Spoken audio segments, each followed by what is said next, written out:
The morning sun filtered through the tall windows of Kensington Palace, as Catherine, Princess of Wales, sat at her desk reviewing the latest research papers. Her fingers traced the statistics that had kept her awake the previous night. 1 in 5 children in the United Kingdom were not meeting their developmental milestones by age 5. The numbers weren't just statistics to her anymore. They represented real children, real families, and real futures hanging in the balance. She remembered the exact moment this cause had captured her heart.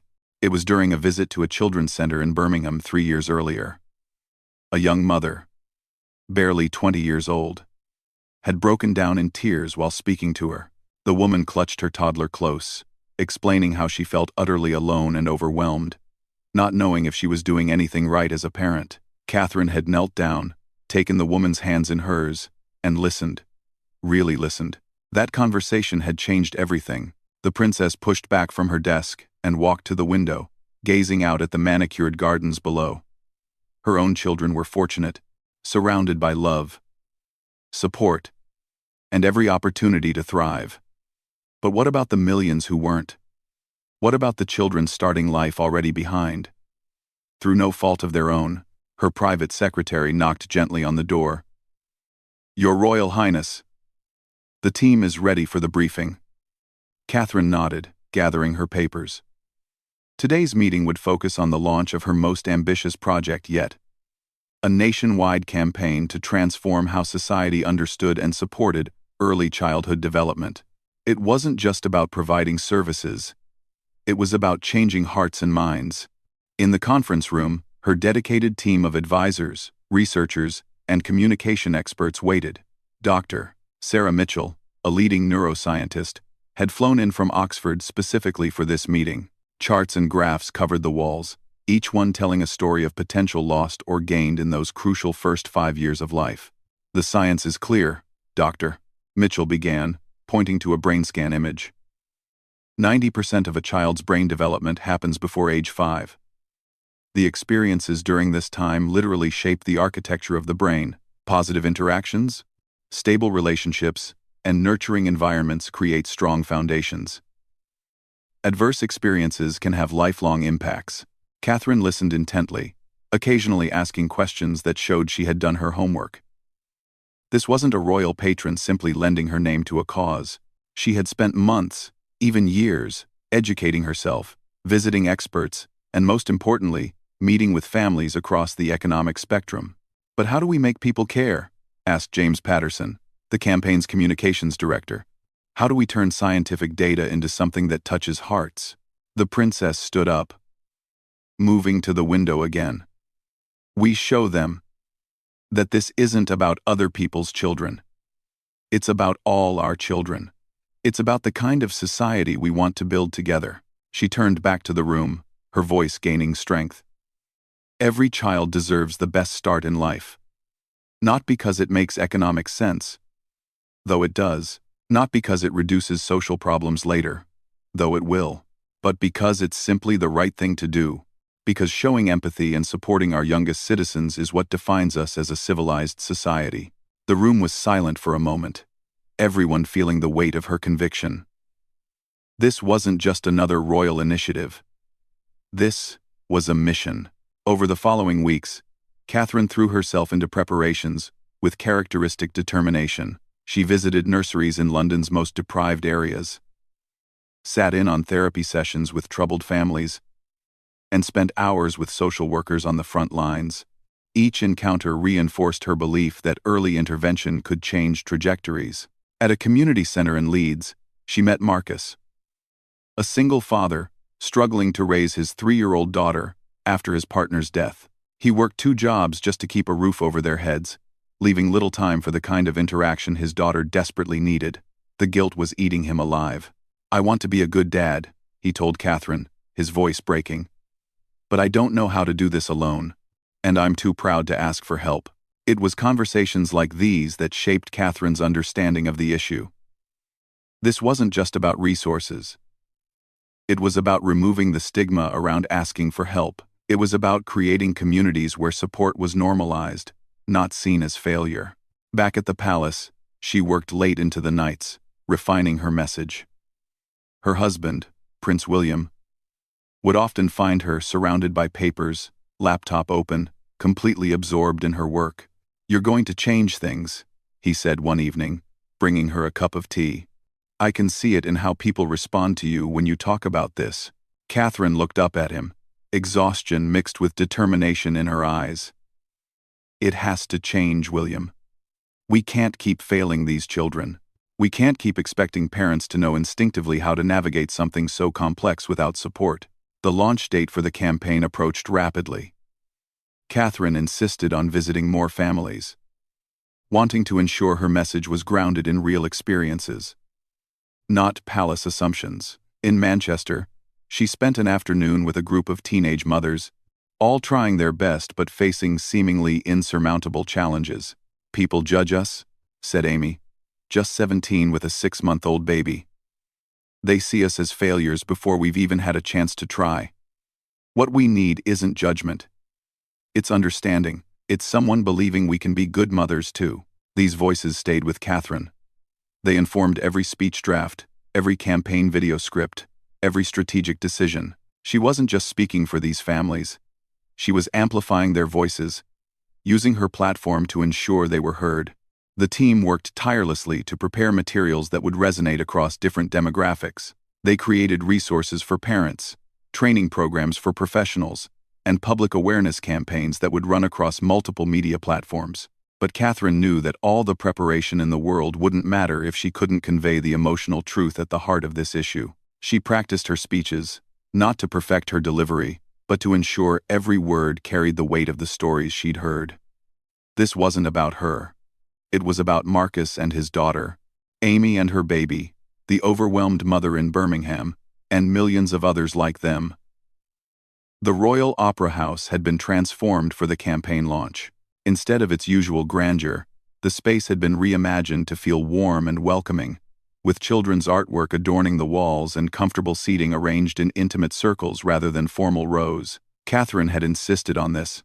She wanted the event to reflect the message that supporting early childhood was about connection, not hierarchy. As guests began arriving, the princess moved through the room with purpose. She had personally invited many of the attendees, not just dignitaries and celebrities, but the families she had met during her research.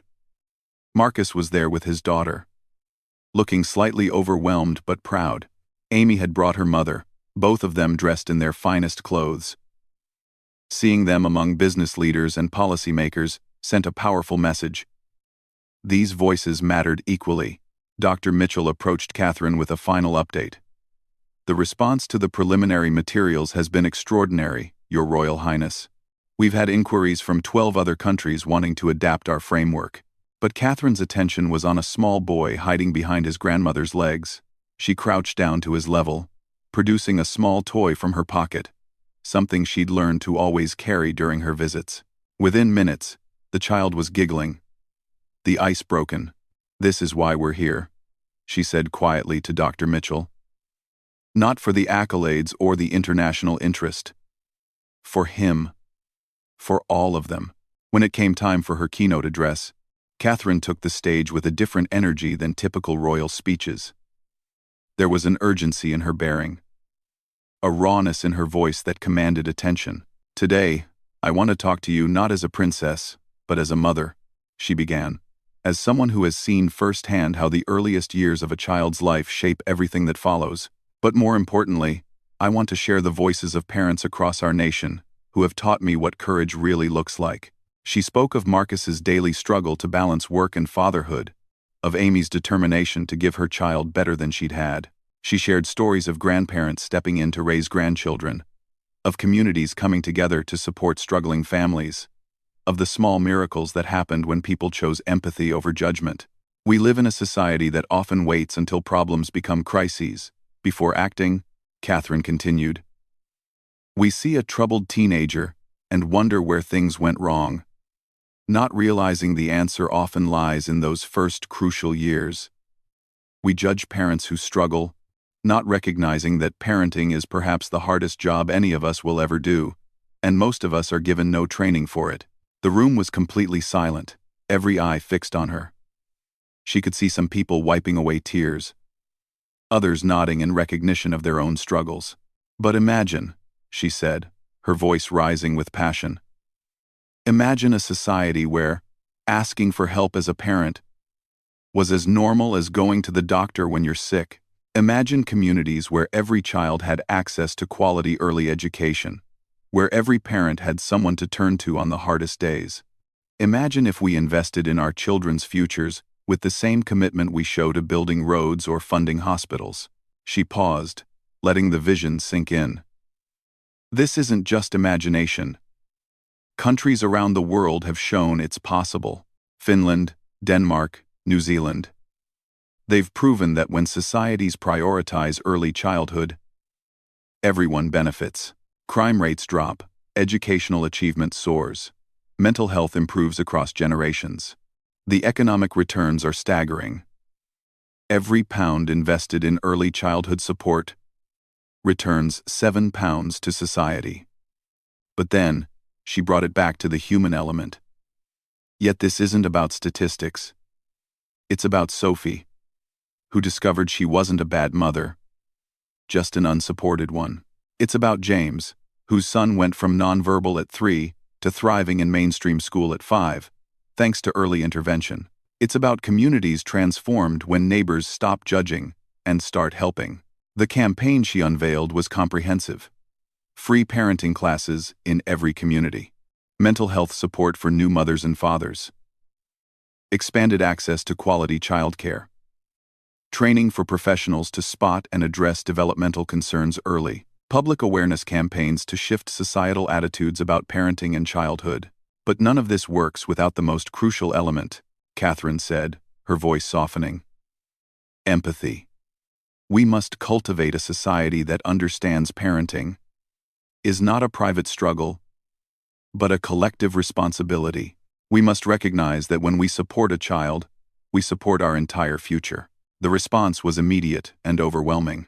As Catherine left the stage, she was surrounded by people wanting to share their own stories, offer support, or simply thank her for bringing this issue to light. Major corporations pledged funding, media organizations committed to sustained coverage. Most touchingly, thousands of ordinary citizens began signing up as volunteers for the community programs. In the days following the launch, Catherine maintained a relentless schedule. She appeared on morning television shows, not giving polished royal interviews but having real conversations about the challenges facing families. She visited Parliament to brief lawmakers on the legislative changes needed. She met with business leaders to discuss family-friendly workplace policies. At a roundtable with fathers in Newcastle, she addressed an often overlooked aspect of early childhood development. Fathers matter profoundly, she said, looking around the table at men who had rarely been asked their perspectives on parenting. Yet too often, we design systems that exclude you, that assume mothers are the only important caregivers. This has to change. David, a construction worker with twin toddlers, spoke up. "I want to be there for my kids, but my job doesn't offer paternity leave. My boss laughed when I asked about flexible hours for nursery pickup. Society says it wants involved fathers, but it doesn't make it possible." These conversations informed the campaign's evolution. Catherine pushed for expanded paternity leave policies, workplace reforms that recognized both parents' roles, and support groups specifically for fathers. She understood that systemic change required addressing all aspects of the issue. The princess also focused on reaching communities often left behind by traditional royal initiatives. She visited immigrant communities where language barriers and cultural differences created additional challenges for parents navigating British systems. She spent time on housing estates, where poverty compounded every other difficulty facing families. In Tower Hamlets, she met Fatima, a refugee from Syria, trying to raise 3 children while dealing with trauma from their escape. "In my country, we had family, community," Fatima explained through tears. "Here, I am alone with my fears. I don't know if I'm helping my children, or if my sadness is hurting them." Catherine held Fatima's hand as she spoke, then connected her with specialized support services that understood both trauma and cultural transition. It was these individual connections that prevented the campaign from becoming just another well-meaning but distant royal project. The media coverage was unprecedented. Editorial after editorial praised not just the campaign but Catherine's approach. She had managed to make early childhood development a topic of dinner-table conversations across the country. Social media buzzed with parents sharing their own stories. Using hashtags the campaign had created to build virtual communities of support, but Catherine knew awareness was only the first step. She worked with her team to ensure concrete resources followed the publicity. Online platforms were launched where parents could access advice 24 hours a day. Community centers received funding to expand their parent and toddler programs. Health visitors were given additional training to spot signs of parental stress and developmental delays. 6 months after the campaign launch, Catherine stood in a transformed community center in Glasgow. What had once been a rundown building used sporadically for bingo nights was now a thriving hub of family support. Parents attended workshops while children played in a state-of-the-art sensory room. A father's group met in one corner while breastfeeding support occupied another. The cafe buzzed with conversations between people who might never have met otherwise. "This is what you've created," said Margaret Thompson, the center's director, beaming with pride. "6 months ago, we saw maybe 20 families a week. Now it's over 300. And they're not just coming for services. They're building a community." Catherine watched a grandmother teaching a young mother how to soothe her crying baby, while nearby, 2 fathers compared notes on sleep training. This peer-to-peer support was what she had envisioned. Communities healing themselves when given the tools and permission to do so. But she knew the work was far from over. In her office, reports showed both progress and persistent challenges. While public attitudes were shifting, with 70% of surveyed adults now agreeing that early childhood support was a societal priority, funding battles continued in Parliament. Some local authorities embraced the programs enthusiastically while others dragged their feet, claiming budget constraints. The princess decided to take a different approach. Rather than simply advocating from London, she embarked on a nationwide tour, spending a full week in different regions to understand their unique challenges and celebrate their successes. The tour wasn't announced with fanfare. She wanted to see the real impact, not staged presentations. In Liverpool, she found innovation born from necessity. Local mothers had created a bartering system where they exchanged childcare hours, allowing everyone to work or attend training without expensive nursery fees. Catherine sat in on their planning meeting, taking notes as these remarkable women organized their community's response to systemic failures. "We couldn't wait for the government to solve our problems," explained Sharon, the group's unofficial leader. "But your campaign gave us permission to try. It made us realize we weren't failing. The system was failing us." The princess made sure journalists captured these stories. She understood that sustainable change required showing what was possible when communities were empowered. Each success story became a blueprint for other areas to follow. In rural Wales, she discovered different challenges.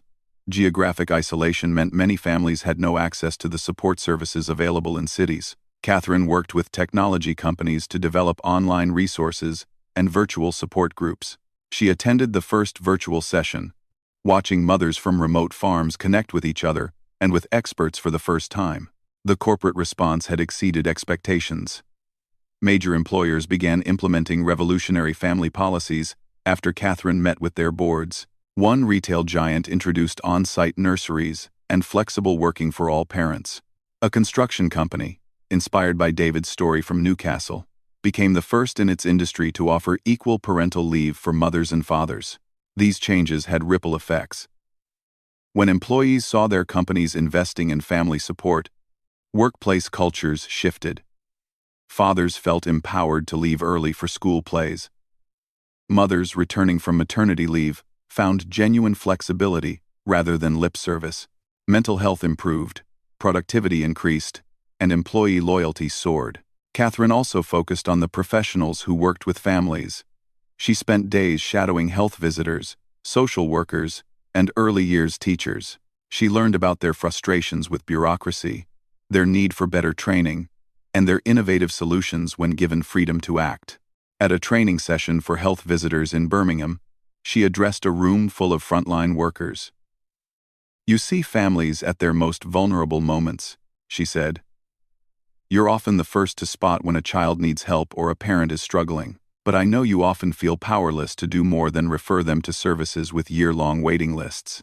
She announced new funding for expanded health visitor roles, allowing them to provide immediate support rather than just referrals. The room erupted in applause. These professionals had been advocating for such changes for years. The campaign's impact on individual families was the most rewarding aspect for Catherine. She received thousands of letters from parents, sharing how the resources and changed attitudes had affected them. One particularly moving letter came from Marcus, the single father she had met early in her research. "Your Royal Highness," he wrote, "I wanted you to know that my daughter is thriving. The parenting classes gave me confidence, but more than that, they connected me with other single dads. I'm not alone anymore." Last week, she started reading, at just 4 years old. The early intervention team spotted her potential and nurtured it. "I can't thank you enough for seeing us, for making us visible." But Catherine also faced criticism. Some accused her of overstepping royal boundaries by advocating for specific policies. Others said she was naive about the economic realities facing governments. A particularly harsh editorial suggested she couldn't truly understand ordinary families' struggles from her privileged position. Rather than retreating, Catherine addressed these criticisms head-on. At a conference on childhood poverty, she acknowledged her privilege while emphasizing how it drove her responsibility to act. "I cannot change the circumstances of my birth," she said, "but I can use the platform they've given me to amplify voices that might otherwise go unheard. My children will have every advantage. Shouldn't I fight to ensure all children have at least basic support?" The turning point came when Parliament debated the Early Years Bill, legislation that would enshrine many of the campaign's recommendations into law. Catherine couldn't speak in Parliament, but she could ensure lawmakers heard from those who mattered most. She organized a reception where MPs met families whose lives had been transformed by early intervention programs. Amy, the teenage mother from Manchester, spoke to a skeptical Conservative MP about how parenting classes had changed her life. "I'm not a statistic anymore," she said confidently. "I'm studying for my A-levels while raising my daughter. She's hitting all her milestones. We're going to be okay, but only because someone believed in us early enough." The bill passed with overwhelming support. It mandated universal access to parenting support, funded expansion of early years services, and created tax incentives for employer-based family programs. Most importantly, it recognized early childhood development as a fundamental right, not a privilege. At the celebration event, Catherine was surrounded by the families who had become the heart of her campaign. She watched Marcus's daughter play with Amy's toddler while their parents discussed the small business Marcus was starting with support from a father's entrepreneurship program. Fatima was there too, now helping other refugee families navigate systems she had learned to understand. Prince William joined her as the evening wound down. "You did it," he said quietly. Watching the transformed families around them, Catherine shook her head. "They did it. I just helped people see what was already there. The incredible strength of parents who want the best for their children, and communities ready to support them when given the chance."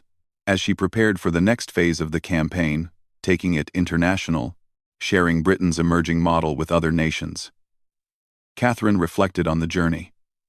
What had started as statistics on her desk had become a movement that touched millions of lives. The true measure of success wasn't in the legislation passed or the programs funded, though these were crucial. It was in the shifted consciousness of a nation that now understood empathy wasn't weakness, but strength. It was in communities that had rediscovered the ancient wisdom of raising children together. It was in parents who no longer felt ashamed to ask for help and children who would grow up in a society that valued their earliest years. Standing at the window of Kensington Palace once again, Catherine looked out at a different world than the one she had seen that morning months ago, when she first reviewed those troubling statistics. The problems hadn't disappeared.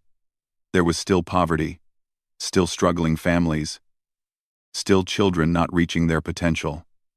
But now there was hope, there was support, and most importantly, there was understanding that investing in the earliest years wasn't charity but wisdom. The Princess of Wales had urged the nation to show empathy, and the nation had responded. But the work would continue, one family at a time, one community at a time, until every child had the start in life they deserved. Catherine smiled, knowing this was not the end of the story, but merely the beginning of a generational change that would echo through the decades to come.